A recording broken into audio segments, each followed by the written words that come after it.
అదేమంటే మీరు ట్రిబుల్ చేశారంటారా? అంటే ట్రిబుల్ చేశారు. ట్రిబుల్ ఆర్ మీద మీరు చేసిన దాడి అంతా ఇంత కాదు కదా, అది నిజమో కాదో నాకు తెలియదు. నాకు జరిగింది కూడా అవును, నాకేమో మీరు నేర్పించిన విద్య నేరదాక్ష అనేది కదా ఇప్పుడు మాట్లాడుతున్నాను. కాసేపు ఇదో అనుకున్నాం. ఎన్ని తెలుగుదేశం ఆఫీస్ మీద మేము చేయించామనుకున్నాం, పట్టాభి మీద మేము చేయించాము. కాదు, మీరు చేయించుకోలేదు, చెప్పేది అనుకున్నాం, చేశామని చెప్పాలి.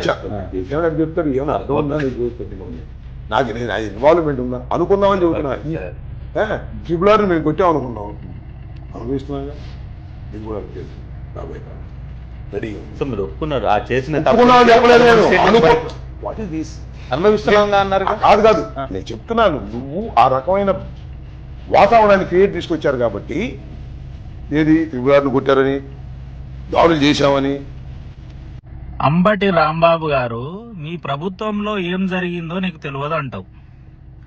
అంటే ఎక్కడికి వెళ్ళిపోయారు? మీ ప్రభుత్వం ఉన్నప్పుడు మీరు రోడ్ల మీద డాన్స్ చేసుకుంటా బిజీగా ఉన్నారు. అప్పుడు ట్రిబుల్ ఆర్ని అరెస్ట్ చేసి కస్టడీలో హింసించినప్పుడు తెలియదా మీకు? నువ్వు ఎక్కడికి వెళ్ళిపోయావు? మీ ప్రభుత్వంలో ఏం జరిగిందో నీకు తెలుసు, మీ బాసు జగన్మోహన్ రెడ్డి గారికి కూడా తెలుసు, మీ అందరికీ తెలుసు. తెలిసే చేసిర్రు. ఇప్పుడు నీ మీద ఇంకా ఏం పోలీస్ స్టేషన్లో ఎటువంటి దెబ్బలు కొట్టలే, కానీ ట్రిబుల్ ఆర్ని కింద కాళ్ళు పైకి లేపి నడవడానికి కూడా లేకుండా చేసిరు. బాత్రూమ్కు పోతే కూడా ఎత్తుకొని పోయి బాత్రూంలో పెట్టిర్రు, తెలుసా నీకు? ఆ వీడియోలు కానీ ఆ విజువల్స్ కానీ అన్ని ఇప్పటి వరకు ఉన్నాయి. కానీ నాకు ట్రిబుల్ ఆర్ని కొట్టారా అని నాకు తెలియదని మాట్లాడుతున్నారు. ఎంత సిల్లీగా మాట్లాడుతున్నారంటే మీరు, అసలు మీకు ఏం జరుగుతుందో మీకు కూడా తెలుసా? మీకు అధికారం ఎందుకు మళ్ళీ చెప్పండి? మీకు అసలు కొట్టనే లేదు పోలీసు వాళ్ళు. ఐపీఎస్ సునీల్ కుమార్ నాయక్ ని అరెస్ట్ చేసి బీహార్ నుంచి తీసుకొచ్చారు. ఆయన ఎటువంటి ఆఫీసర్ తెలుసా నీకు? చెప్తా ఇను.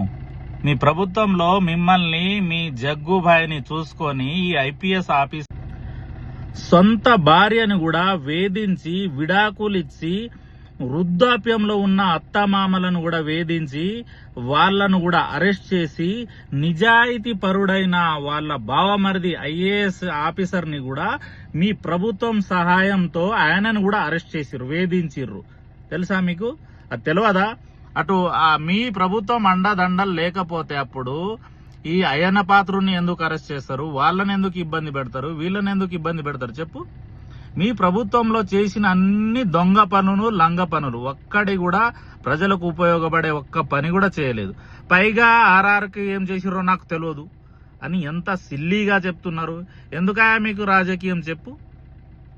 ఇదే అయ్యన్న పాత్రుడు సిట్టింగ్ పార్లమెంట్ సభ్యుడు. ఆ రోజు గుండెకి ఆపరేషన్ చేపించుకొని ఉన్నా కూడా దేశద్రోహం కింద కేసు పెట్టి అరెస్టు చేసి చిత్రహింసలు పెట్టిర్రు. మీరు ఏ దేశద్రోహం కేసు పెట్టిర్రు?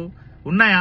అవన్నీ అరెస్ట్ చేసిన వాళ్ళు ఆ రోజులో ఉన్న మీ ఐపీఎస్ ఆఫీసర్లు, మీ పోలీస్ డిపార్ట్మెంట్లు, మీ కింద ఉన్న ఈ పోలీసు వాళ్ళందరూ వచ్చి చూపెట్టాలే కదా మీరు పెట్టింది ఫాల్స్ కేసా, నిజం కేసా?